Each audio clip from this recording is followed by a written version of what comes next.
तुला मग मग पोटभर खा. आपण जर जेवण मागितलं असतं तर कोणीही दिलं असतं. असं उष्टान्न जेवण बरं नाही. उष्ट्याची चेष्टा करतोस.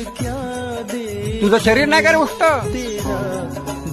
माईच्या पोटात राहून तिनं खाल्लेलं उष्टान्न नाही का खाल्लंस तू? अरे त्या उष्ट्यावरचा ग्लास म्हणून तू हे जग बघितलं. उष्ट आपल्यासाठी जेवण आणलंय, पोटभर खा. जेवण आणलंय छान छान. प्रेमाची भाजी, मायेचा भात आणि सुखाची पोळी.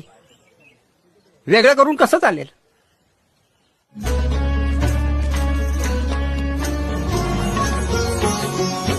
शेगावीचा योगी गजानन, शेगावीचा योगी गजानन, शेगावीचा योगी